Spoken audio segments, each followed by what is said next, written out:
দেখুন, বিগত যে 15 বছর সরকারে ছিলেন, আমি তো যে সেই দলটারই আজকে প্রতিনিধি।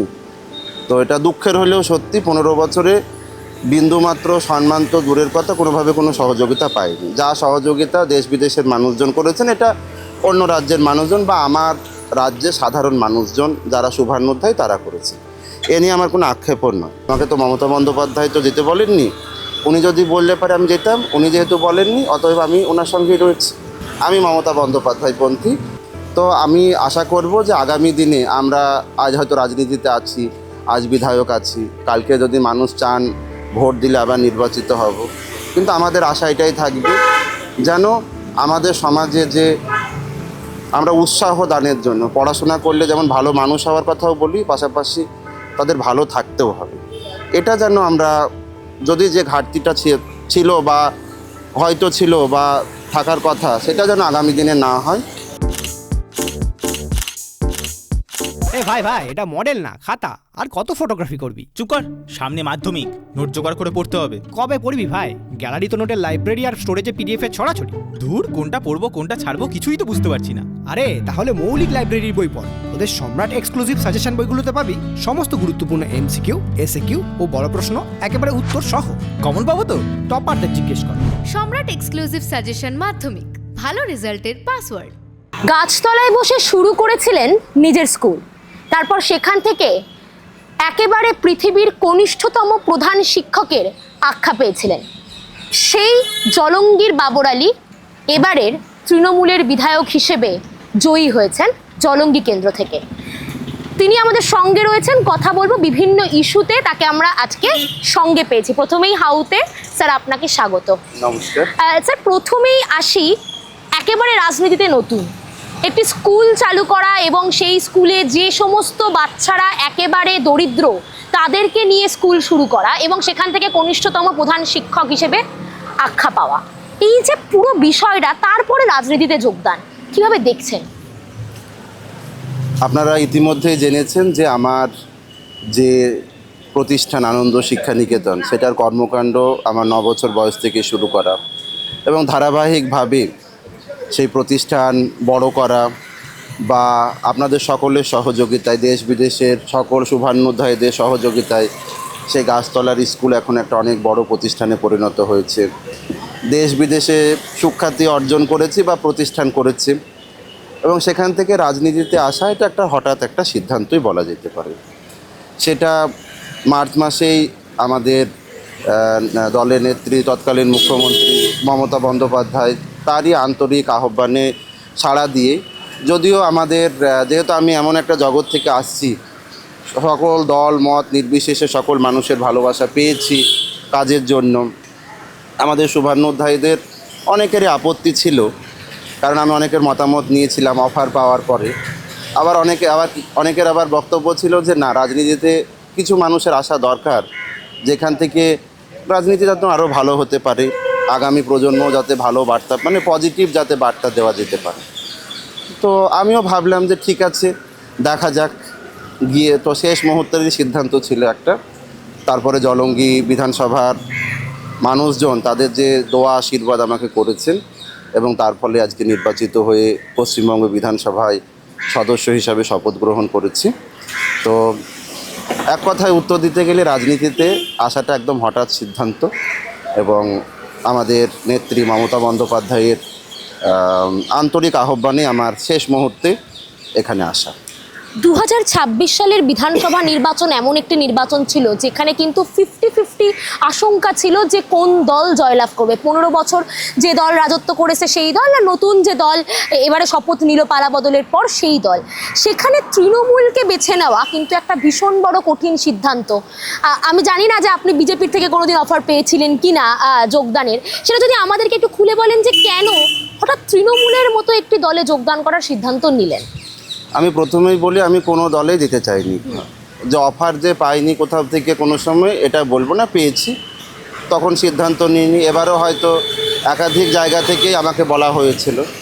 আমি প্রাথমিক অবস্থাতে কোনো দলে না যাওয়ারই সিদ্ধান্ত নিয়েছিলাম, কারণ আমাদের শুভান্যুধ্যায়ীদেরও এটাই একটা মতামত ছিল।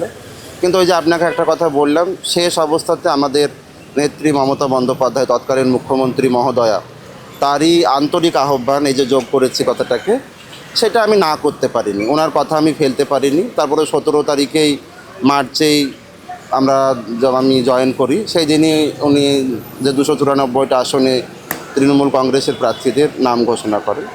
তো মোট কথা এখানে দলের চাইতে বড় কথা আমি মনে করেছিলাম যে ওনার যে আন্তরিক আহ্বান এবং উনি একটা সুযোগ দিচ্ছেন, এখানটাকে ব্যবহার করে যদি গ্রাসরুট লেভেলে মানুষের কাছে আরও পৌঁছানো যায়, মানুষের জন্য যদি কিছু করতে পারি, এটাই হচ্ছে সবথেকে বড় বিষয়। তাছাড়া বারংবার আমি যে কথাটা বলে আসি যে আমি রাজনৈতিক জগতের মানুষ নয়, বরাবরই বিভিন্ন দল, সব দলের মানুষজন, জাতি ধর্ম বর্ণ নির্বিশেষে, দলমত নির্বিশেষে সকলেই আমাকে সহযোগিতা করার জন্য এগিয়ে এসেছেন, তাদের শুভেচ্ছা পেয়েছি। কিন্তু এটা একটা, ওই যে বললাম, আন্তরিক আহ্বান, একাধিক দল থেকে হয়তো পেয়েছি, কিন্তু প্রাথমিক অবস্থাতে তো কারোর প্রতি সিদ্ধান্ত নেই, শেষ অবস্থায় আমাকে সিদ্ধান্ত নিতে হয়েছে। একেবারে পালাবদলের পর আমরা দেখলাম তৃণমূল দলটি দুটি ভাগে বিভক্ত হয়ে গেল। এখন আদি তৃণমূল, নব্য তৃণমূল, এই একটি ভাগ। এখন এই দলটার কেন এরকম অবস্থা বলে আপনি মনে করছেন, একেবারে নতুন তৃণমূলে যোগদান করেই? এবং তার সঙ্গে সঙ্গে কোন পন্থায় আপনি বিশ্বাস করছেন? দেখুন, বিগত যে 15 বছর সরকারে ছিলেন, আমি তো যে সেই দলটারই আজকে প্রতিনিধি। তো এটা দুঃখের হলেও সত্যি, 15 বছরে বিন্দুমাত্র সম্মান তো দূরের কথা, কোনোভাবে কোনো সহযোগিতা পাইনি। যা সহযোগিতা দেশ বিদেশের মানুষজন করেছেন, এটা অন্য রাজ্যের মানুষজন বা আমার রাজ্যে সাধারণ মানুষজন যারা শুভান্যুধ্যায়ী তারা করেছেন। এ নিয়ে আমার কোনো আক্ষেপও নয়, কারণ কেউ তো সহযোগিতা করেছেন, আমি কিন্তু বিন্দুমাত্র কোনো কিছু পাইনি। ওই যে শেষ অবস্থাতে রাজি হয়েছি। এখন যারা বিভিন্ন পদে ছিলেন, মন্ত্রী ছিলেন, নেতা ছিলেন, যারা এতদিন ক্ষমতায় ছিলেন, তারা কেন এরকম সিদ্ধান্ত নিলেন তার উত্তর তারা দিতে পারবেন, আমি তো দিতে পারবো না। আমার যেটা মোরালিটি এবং ক্রেডিবিলিটির যে প্রশ্ন, আমি ছোটোবেলা থেকে স্বামী বিবেকানন্দকে আমার জীবনের আদর্শ মানি। আমি যখন এই রাজনীতিতে এসেছি, আমাকে যিনি ফর্ম বিতে সই করে দিয়েছেন মমতা বন্দ্যোপাধ্যায়, যার ছবি ব্যবহার করে আমি নির্বাচিত হয়েছি। আজ যদি আমি বিজেপি থেকে দাঁড়াইতাম, আজ যদি সিপিআইএম থেকে দাঁড়াইতাম, আরএসপি থেকে দাঁড়াইতাম বা আমাদের কংগ্রেস থেকে দাঁড়াইতাম, একই আমার স্ট্যান্ড কিন্তু একই থাকতো, যে যিনি আমাকে টিকিট দিয়েছেন তারপরে তারা যদি আমাকে বলতেন আমি সরে যেতাম। এই হচ্ছে আমার বিষয়, এটা মোরালিটি এবং ক্রেডিবিলিটির প্রশ্ন। বাকিদের সিদ্ধান্ত, তারা অনেক অভিজ্ঞ মানুষ, তারা জানেন তারা কেন সিদ্ধান্ত নিয়েছেন, এই নিয়ে তারা বলতে পারবেন। আমাকে তো মমতা বন্দ্যোপাধ্যায় তো যেতে বলেননি, উনি যদি বললে পারে আমি যেতাম, উনি যেহেতু বলেননি অতএব আমি ওনার সঙ্গেই রয়েছি। এই হচ্ছে আমার বিষয়। তাহলে আপনাকে আমরা কালীঘাটপন্থী হিসেবেই আখ্যা দিতে পারি? আপনি কি পন্থী হিসাবে আখ্যা দেবেন আমি জানি না, আমি মমতা বন্দ্যোপাধ্যায় পন্থী। কারণ আমি যতদিন, আর দেখেন, রাজনীতিটা আমার কিন্তু কোনো ক্যারিয়ার নয়, আমার কিন্তু নেশা হচ্ছে আমার ওই education for all with equal opportunity. Jalangi বিধানসভার মানুষ এবং আমাদের দলের সভানেত্রী প্রাক্তন মুখ্যমন্ত্রী মাননীয় মমতা বন্দ্যোপাধ্যায়, তিনি আমাকে আমার প্রতি আস্থা দেখে টিকিট দিয়েছেন। জলঙ্গি বিধানসভার মানুষ আমাকে আশীর্বাদ করেছেন, আমি তাদের প্রতি দায়বদ্ধ। এর পরের সিদ্ধান্ত পরের কথা, কিন্তু আমার এইটাকে কাজ, এই যে আমি আজকে বিধায়ক হয়েছে, এখান থেকে আমি মানুষের জন্য কাজ করে যেতে চাই, এইটাই আমার বিষয়। এবার অবশ্যই আমি মমতা বন্দ্যোপাধ্যায় করি। আমি যেহেতু উনি আমাকে এখানে এই রাজনীতিতে নিয়ে এসেছেন, আমাকে টিকিট দিয়েছেন, উনি আমাকে বলেছেন, আমি ওনার সঙ্গে রয়েছি। এবং আমার মনে হয় যে এখানে দ্বিমত থাকার কোনো জায়গা নেই, আমার এখানে দ্বিমতের কোনো জায়গা নেই। উনি যেটা বলে দেবেন আমার মনে হয় সেটাই, কারণ জনগণ তো ভোট দিয়েছে তার কথাতে। আমার তো নেতাকর্মীরা তো বলেনি যে কোনো বিভাজনে যেতে, তারা তো ঐক্যবদ্ধভাবে থাকতে বলেছেন। অতএব যে নেতাকর্মীরা আমাদের ভোট দিলেন, যারা আমাদের জন্য কষ্ট করলেন, তাদের সেই কষ্টের কোনো মূল্য নাই, তাদের কোনো কথার কোনো মূল্য নাই। আমারও তো প্রশ্ন সেখানে, আমার সেই কথাটাও আমি মনে রাখতে চাই। আমার ওই যখন তাদের মুখের দিকে তাকায়, ওই রোদ দিয়ে ঝড়ে তারা যখন দাঁড়িয়ে ভোট করেছে, আমি আবেগপ্রবণ হয়ে পড়ি সেই নেতাকর্মীদের দেখে। তাদের মতামতের কি কোনো মূল্য নাই? অতএব আমার কোন পন্থে, আমি সেটা বড় বিষয় নয়, আমাকে যিনি টিকিট দিয়েছেন আমি তার পক্ষে রয়েছি। আর শোভনদেব চট্টোপাধ্যায়কে বিরোধী দলনেতা করা নিয়ে যে সই বিতর্ক একটি বিধানসভায় তৈরি হলো, এটা আমরা আপনার কাছ থেকে বিস্তারিত জানতে চাই। তার কারণ হচ্ছে যে এই সই ক্ষেত্রে আপনিও তো সেই সই করেছিলেন বা সেই 70 জন বিধায়কের মধ্যে আপনার নামও ছিল। সেখানে আদৌ কি এই সই জাল বা যে জাল বিতর্ক নিয়ে এত এত বিতর্ক তৈরি হয়েছে? দেখুন, যারা অভিযোগ করেছেন এটা তো প্রমাণ তারাই করতে পারবেন, এটা নিয়ে তো আমার কিছু বলার নাই। অবশ্যই মিটিং হয়েছে ওখানে, পরপর মানে কি দুবার মিটিং হয়েছে, এই নিয়ে আলোচনা হয়েছে, সই করেছেন। এখন সবাইকে তো আমি চিনি না, আমি তো প্রথমবার এসেছি। আমি আমার সই করেছি, আমি আমার সইয়ের দায়িত্ব নিতে পারবো, বাকিদের কথা তো আমি বলতে পারবো না। এখন যারা অভিযোগ করেছেন, কারা করেছেন, তারাই তার বক্তব্যের উত্তর দিতে পারবে। আমি অবশ্যই আমাকে আমি আমার দায়িত্বটুকুই শুধু নিতে পারবো, বাকিদের দায়িত্ব বাকিরা নেবে। অতএব এই বিষয়ে আমার তো আর নতুন করে বলার কিছু নাই। আপনি একজন শিক্ষক, সেখানে শিক্ষা দুর্নীতির একাধিক অভিযোগ রয়েছে তৃণমূলের বিরুদ্ধে, এটা তো একেবারেই মেনে নিতে হয়। 26,000 চাকরি বাতিল থেকে শুরু করে আমরা বিভিন্ন ক্ষেত্রে দেখেছি যার অনেকে টেট পরীক্ষা দিয়ে 2022 সালে টেট পরীক্ষার্থীরা এখনো চাকরি পাননি। এই যে পরিস্থিতি, তার মধ্যে কিভাবে দেখছেন এই দুর্নীতিটিকে? দেখুন, আমাদের মতন মানুষজন অবশ্যই যে দুর্নীতির বিপক্ষে সবসময়। এই যে এখন নতুন সরকার বাজেটে দেখেছি 1 লক্ষ নতুন কর্মসংস্থান পূরণ করবেন, অবশ্যই সেটা সাধুবাদযোগ্য প্রয়াস। কারণ আমরা তো দেখছি বাচ্চারা ছোট থেকে বড় হচ্ছে, পড়াশোনা করছে, তাদের মধ্যে তো আশা আকাঙ্ক্ষা রয়েছে। সেই আশা আকাঙ্ক্ষার বহিঃপ্রকাশ যদি আমরা সরকার যদি না করতে পারি, এটা তো আমাদের কাছে একটা ব্যর্থতার পরিচয়। অতএব যে দুর্নীতি বা যে সমস্ত অভিযোগ রয়েছে সেখান থেকে তো আমাদের সেই জায়গা থেকে তো আমাদের বেরিয়ে আসতে হবে, স্বচ্ছতার পরিচয় দিতে হবে। এমনও হতে পারে হয়তো মমতা বন্দ্যোপাধ্যায় মহাশয়া তার সরকারের বিরুদ্ধে অনেক অভিযোগ উঠছিল, তিনি হয়তো এবারে হয়তো নতুন কিছু করতে চাইছিলেন, হয়তো সুযোগ হয়তো মানুষ দেননি, মানুষের কাছ থেকে তিনি হয়তো সুযোগ পাননি, এটাও হতে পারে। তো আমি আশা করব যে আগামী দিনে আমরা আজ হয়তো রাজনীতিতে আছি, আজ বিধায়ক আছি, কালকে যদি মানুষ চান ভোট দিলে আবার নির্বাচিত হব, কিন্তু আমাদের আশা এটাই থাকবে যেন আমাদের সমাজে যে আমরা উৎসাহ দানের জন্য পড়াশোনা করলে যেমন ভালো মানুষ হওয়ার কথাও বলি, পাশাপাশি তাদের ভালো থাকতেও হবে। এটা যেন আমরা যদি যে ঘাটতিটা ছিল বা হয়তো ছিল বা থাকার কথা, সেটা যেন আগামী দিনে না হয়। যেন আমি এটা মনে করব যে আমরা যেন দৃষ্টান্ত স্থাপন করতে পারি, এটা আমার কাছে আহ্বান থাকবে সামগ্রিকভাবে। তাতে ভালো কাজ করলে মানুষই বেছে নেবে, তখন যাকে যে ভালো কাজ করবে তাকে বেছে নেবে তখন মানুষ। এই যে নব্য তৃণমূল, আবারও সেই প্রসঙ্গে আসছি, ঋতব্রত বন্দ্যোপাধ্যায় নিজে একটি আলাদা করে দল গঠন করলেন, সন্দীপন সাহা ছিলেন সেই সময়। আপনার কাছে কোনোদিন অফার এসেছিল? অফার বলতে দেখুন, আমরা তো জেলাতে তো আমরা 9 জন জিতেছি। এখন দেখুন, আপনি যদি আপনার অফিসে কলিগ যারা আছেন তারা যদি কোনো একটা সিদ্ধান্ত, এই একটা পিকনিকে যাবো, তুমি যাবে কি না, বলতেই পারে আপনাকে, যাওয়া না যাওয়ার ব্যাপারটা তো আপনার। এখন ওরকম পিকনিকে যাওয়ার মতন যদি কেউ আপনাকে বললো যে চলো, আমি যেতে পারিনি, হয়তো আমার কোনো অসুবিধা বা আমার কোনো সমস্যাটা বলবো না এক্ষেত্রে, আমার যেটা মনে হয়নি সেটা আমি বললাম। তো আমি যে যার সিদ্ধান্তে আছেন, আমার নতুন মানুষ, আমি কাউকে নিয়ে আমার কিছু বক্তব্যও নয়, সবাই মহান অভিজ্ঞ মানুষজন, তারা তাদের সিদ্ধান্ত করেছেন, আমি আমার সিদ্ধান্ত নিয়েছি নতুন করে।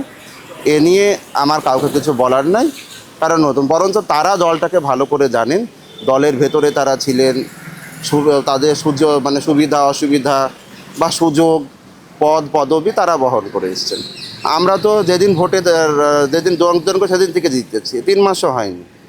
অতএব আমি আর কি বলবো এই বিষয় নিয়ে, অতএব এই নিয়ে আমার কোনো বক্তব্য নেই। তারা অনেক অভিজ্ঞ মানুষ, তারাই ভালো বলতে পারে। কোনো জায়গা থেকে যে এই যে এত বছরের শিক্ষকতার জীবন, সেটাই কি সততার প্রতীককে গড়ে দিল? দেখুন, আমি বারবারই বলেছি, আমরা তো দেশ বিদেশে বিভিন্ন জায়গায় আমার জীবনীও পড়ানো হয়, বিভিন্ন জায়গাতে তো বক্তব্যে তো বলে আসছি যে এই সমস্ত কথা। তো আমি এখনও পর্যন্ত আমার নিজের জায়গাতে স্থির রয়েছি। এটা কারোর প্রতি অন্ধ অনুগত্যতার ব্যাপার নয়, এটা সম্পূর্ণ মোরালিটি এবং ক্রেডিবিলিটির প্রশ্ন। আমি তো বললাম, আমি যে কোনো দল থেকে নির্বাচিত হলে তাদের প্রতি দুদিনে যদি সরে যায়, শুধু দল বলে কথা নয়, আজ আপনার পাশ থেকে আমি দুদিনে যদি সরে যাই, তাহলে আমি কি করে বন্ধু হতে পারলাম? এটা তো আগামী দিনে যে হবে না কোনো দলের ক্ষেত্রে, সেটা তো নয়। কারণ এটা মনে রাখবেন, কোনো সরকার শেষ সরকার নয়। 34 বছরে সিপিআইএম গিয়েছে, 15 বছর তৃণমূল কংগ্রেস গিয়েছে, আগামী দিনে কী হবে আমরা কেউ জানি না। কোনো সরকার শেষ সরকার নয়। অতএব আমাদের যেন জেনে বুঝে, এটা একটা, যদি আমরা যারা ধর্ম বিশ্বাস করি, ঈশ্বর বিশ্বাস করি, এটাও তো একটা কথা, আমাদের কিন্তু সিদ্ধান্ত নেওয়ার কথা জেনে বুঝে যেন নেওয়া উচিত। আমি সেই জন্য এখনও পর্যন্ত আমি আমার স্ট্যান্ডে শক্ত রয়েছি। আমি আহ্বান করি আমার বিধানসভার মানুষজন যেন উপকৃত হন। এখানে ব্যক্তি বাবর আলীর কোনো উপকারের কোনো প্রয়োজন নাই, যেন আমার জলঙ্গি বিধানসভার মানুষ যেন ভালো থাকেন, এটাই বলার, কারণ তারা আমার প্রতি বিশ্বাস রেখেছে। পরের ব্যাপার পরে। তৃণমূলের এই পরিস্থিতিতে আপনাকে রাজ্য সাধারণ সম্পাদকের মতো একটা গুরুত্বপূর্ণ একটি দায়িত্ব দেওয়া হলো, কিভাবে সামলাবেন? দায়িত্ব দেওয়ার কথা আপনাদের মিডিয়া আমার প্রতি জেনেছে, এখন আমার কাছে কিন্তু লিখিত কোনো অ্যাপয়েন্টমেন্ট আসেনি। হ্যাঁ, শুনিয়েছি এটা, আমি লিখিত পেলে পারে এর উত্তর দেবো। তবে আমি তৃণমূল কংগ্রেসের বিধায়ক হিসাবে মমতা ব্যানার্জি আমাদের নেত্রী, উনি আমাদের সভানেত্রী, উনি যে মানব কল্যাণের, বাংলার কল্যাণের জন্য যে কাজগুলো করেছেন, বর্তমান সরকারও তো ওনার যে প্রকল্পগুলো তো কোনো ক্যান্সেল করেনি, সবই তো রায় রয়েছে।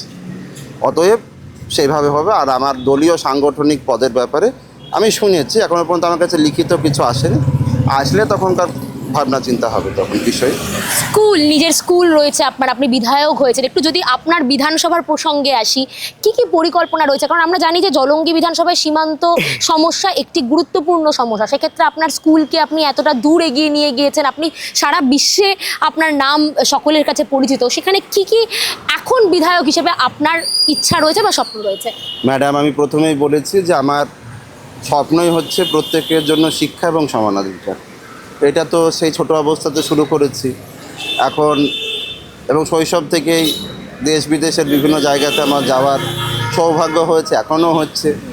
আমি চেষ্টা করেছি যুব সম্প্রদায় বা সমমনস্ক যে মানুষজনকে উদ্বুদ্ধ করা, যাতে সকলে মিলে, যে সমস্ত বাচ্চারা স্কুলে যেতে পারে না, কোয়ালিটি এডুকেশন পায় না, বা ভ্যালু বেসড এডুকেশন যাই বলুন, তার জন্য যেন আমরা সকলে মিলে কাজ করতে পারি।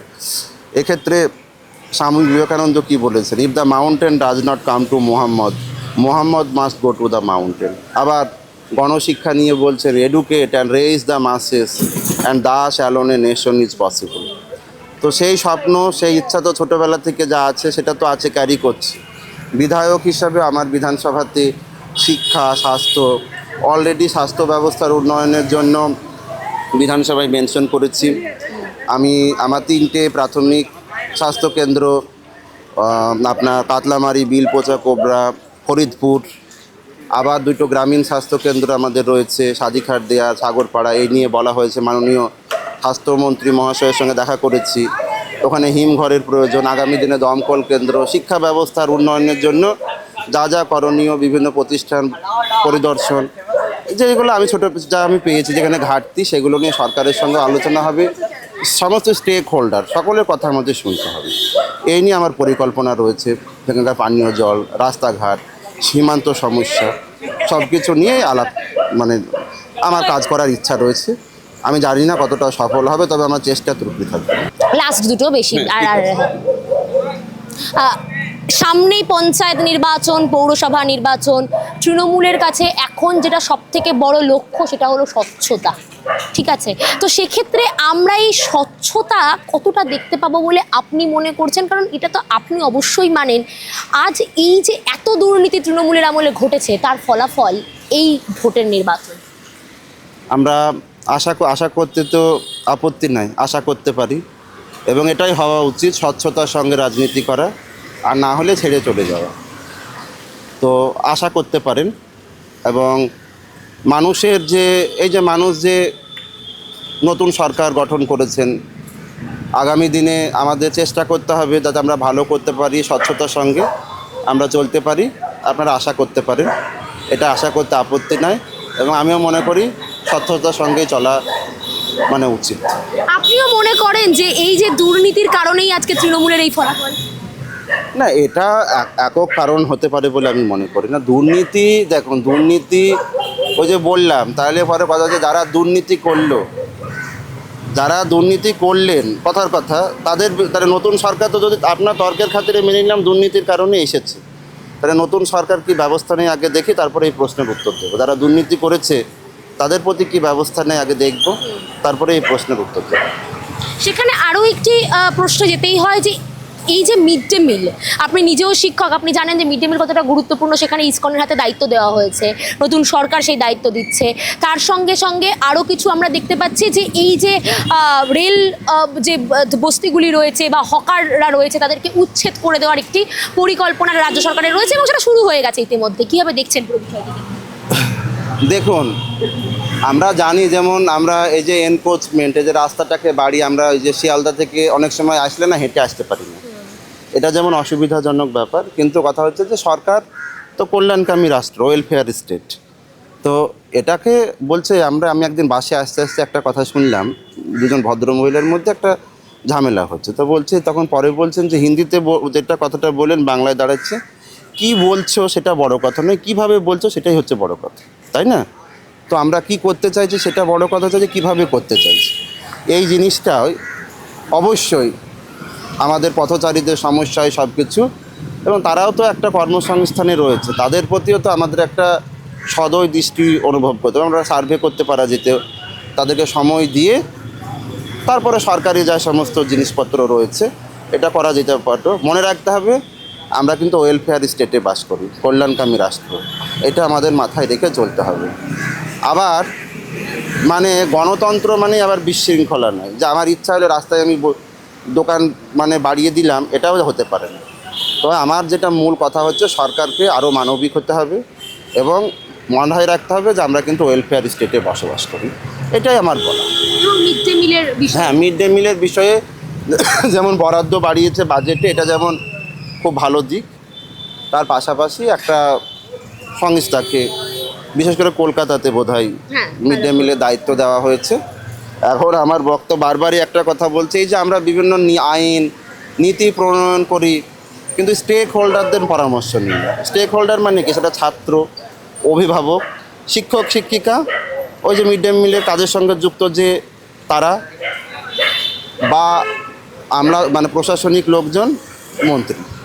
তাহলে এটা কি সামগ্রিক সিদ্ধান্ত? এটাও আমার জানার প্রশ্ন। কথা হচ্ছে এ নিয়ে আমি কোনো বিতর্কে সৃষ্টি করতে চাই না। যদি বাচ্চারা সঠিক পুষ্টিকর খাদ্য পায় কোনো অসুবিধা নাই, পরিষ্কার পরিচ্ছন্ন পুষ্টিকর খাদ্য পায়, কিন্তু সমস্ত স্টেক হোল্ডারদের সঙ্গে কি আলোচনা করা হয়েছে? কিছুক্ষণ আগে আপনাদের চ্যানেলেই বোধহয় দেখছিলাম যে যারা রান্নাবান মানে করেন তারাই বলছিলেন যে আমাদের কি হবে। এই প্রশ্নটাও তো একটু খুঁজে দেখা দরকার। তাছাড়া আমি কোনো বিতর্কের মধ্যে দিয়ে যেতে চাই না। আমি চাই যে স্টেক হোল্ডারদের মতামত এবং বাচ্চা ছেলে মেয়েরা যেন সঠিক পুষ্টিকর খাবার পায়, এটাই বলা। পুষ্টিকর খাবারের কথাটা আমি এখানে যোগ করেছি। শেষ একটা প্রশ্নে যাব, অভিষেক পন্থা নিয়ে একাধিক অভিযোগ তৃণমূলের অন্দরে, আপনি কি বলেন? আমি বারবারই এক কথা বলেছি, আমি তো টিকিট পাওয়া থেকে এখানে এসেছি। আমি প্রশ্নের কি উত্তর দেবো? যারা এতদিন ছিলেন, ওই যে পদবি, গাড়িতে লালবাতি নীলবাতি, সুযোগ সুবিধা, আমি তো 15 বছর, আপনারা তো সাংবাদিক, খোঁজ খবর নিয়ে দেখুন, কোনো আমাদের কারোর সাথে সাক্ষাৎ তো দূরের কথা, আমার প্রতিষ্ঠান চালে থেকে একটা বই পর্যন্ত সহযোগিতা পাইনি। সেই বুদ্ধদেব ভট্টাচার্যের সময়তে যা উনি সহযোগিতা করে গিয়েছিলেন ওই পর্যন্ত, মানে যেটা সত্য কথা। কারণ আমার উপরে বায়োপিক তৈরি হচ্ছে, এখানে আগের সিএম আমাকে মানে তার আগের সিএম বুদ্ধদেব ফেলিসিটেশন করেছেন, করেছে এই পর্যন্ত। তবুও এর উত্তর তারা দিতে পারবে, আমি কি করে দেব? আমি মমতা বন্দ্যোপাধ্যায়কে দেখেছি, তার আন্তরিকতা দেখেছি, আমি তো খারাপ ব্যবহার পাইনি। অতএব আমি এখন যদি কিছু বলতে যাই সেটা ভুল বলা হবে। আমি যেমন জানিও না, আবার আমি কারো কাছ থেকে খারাপ ব্যবহারও পাইনি, আমি আবার কি বলবো তাহলে এক্ষেত্রে? আমি চাই, ওই যে বললাম ক্রেডিবিলিটি আর মোরালিটির প্রশ্ন, মমতা বন্দ্যোপাধ্যায় তিনি, এটা তো বলতে হবে, তিনি জননেত্রী। আজও তিনি বেরোলে পারে লক্ষ লক্ষ মানুষ এখান থেকে বেরোবে। এখানে মানে কি বলবো, বিতর্কের কোনো জায়গা না, দ্বিমতের কোনো জায়গা নেই। কোনো ভোটার কি রাস্তা থেকে সরে গিয়েছে নাকি? নেতারা গেলে পারে, নেতাদের সিদ্ধান্ত নেতারা নিয়েছে। আমি তাদের ব্যাপারে আমি বলছি তো, আমি অত সবাইকে আমি জানিও না, আর আমার জেনেও লাভ নেই। আমি জলঙ্গি বিধানসভার মানুষজন, শুভান্ন অধ্যায় আপনারা যারা আছেন তারা জানলেই আছে, কারণ আমার ওই যে শেষ কথা বলে দিলাম, এটা আমার ক্যারিয়ার নয়, মানুষের পাশে থেকে আপনাদের সকলের আশীর্বাদে জলঙ্গির জন্য যদি কিছু করে যেতে পারি সেটাই আমার কথা। অর্থাৎ আমরা বলতে পারি রাজনীতিবিদ নয়, বিধায়ক হিসেবে বাবুরাজি কাজ করতে চান। অবশ্যই মানুষের মতামত, এবং তার সঙ্গে এটাও কথা হচ্ছে যে যিনি আমাকে টিকিট দিয়েছেন আমি তার প্রতি দায়বদ্ধ রয়েছি।